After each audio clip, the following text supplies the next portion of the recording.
Hey, my Bridge fam, it's Alexa here.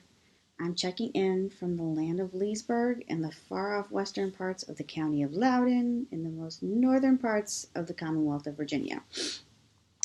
I decided to follow Robin's new trend of wearing a colorful headscarf to bring some beauty into my day today. My family is hunkered down and trying to maintain some sense of routine as we enter into day 21 of Corona quarantine.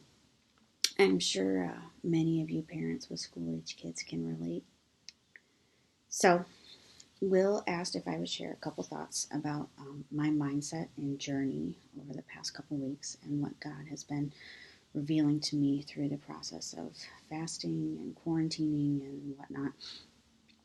I think my biggest takeaway from this time of unknowns is realizing and acknowledging how little I actually do have control in my life. I've been struggling with accepting that everything I thought I had planned for my military retirement, my family, my next career, and beyond that is no longer still falling into place like I had expected it to. I'm used to having to adapt and adjust to a curveball that gets thrown my way, but lately this has felt like an avalanche of cancellations and adjustments that has me struggling to stay positive sometimes. I'm so thankful to have had some of the loving support and listening ears of some of my Bridge ladies lately to text and FaceTime and have some Zoom group calls to just connect and help me put things back into perspective. They speak truth to me when I know I need to hear it most, and they help to ignore the lies Satan is feeding into my head. We've been reading in Deuteronomy lately about Moses and his leadership of the Israelites to the Promised Land, and it makes me kind of relate to their unknowns and doubting and griping that they seem to do on a daily basis, and driving Moses crazy with their complaints and demands, much like right now, where I feel like every day is an unknown. And who knows what more bad news or changes we're going to get about this awful pandemic.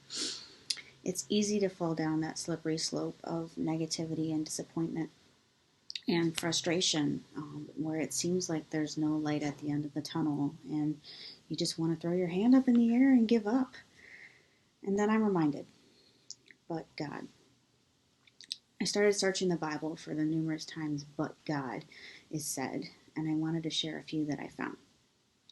Psalm 75:7 says, "But God is the judge. He puts down one and lifts up another." Acts 13:30 says, "But God raised Jesus from the dead." In 1 Corinthians 3:6, Paul says, "I planted Jesus' message. Apollos watered it, but God was causing the growth." Romans 5:8 says, "But God clearly shows and proves his own love for us by the fact that while we were still sinners, Christ died for us." Ephesians 2 says, "But God, being rich in mercy, because of his great and wonderful love with which he loved us, even when we were dead and separated from him because of our sins, he made us alive together with Christ." To bring it all back together, I guess what I'm saying is I'm living the harsh reality right now that it doesn't matter what I think or do or plan to prepare for anything that I may believe my future holds. My life is God's, my future is God's, my purpose is God's, and the sooner I can accept that and embrace that and believe it through and through, I won't have a reason to be disappointed or angry or depressed because God's directing my path. He's making my choices in what my future holds. He's paving the way for what is to come. He is blessing me in ways yet unseen. He is providing in ways I don't even understand yet. My message to all of us today, I guess, is it's totally human for all of us to feel negative about what's going on locally and globally right now. But God, who has and never will be human, who is the Alpha and Omega, the beginning and the end, who is ever present and steadfast in love, would tell us not to doubt his plans and his abounding love in each and every one of us. Not for one day, 1 minute, or 1 second. He's got each of us in the palm of his hand and will provide for our every need. We just need to be strong and courageous and give up control. Joshua 1:9 is a verse I have painted on my wall in my craft room. I don't know if you can see it or not. Right there. It says, be strong and courageous, for the Lord will be with you wherever you go. And I look at that each morning when I grab my first cup of coffee. Is it easy? Absolutely not.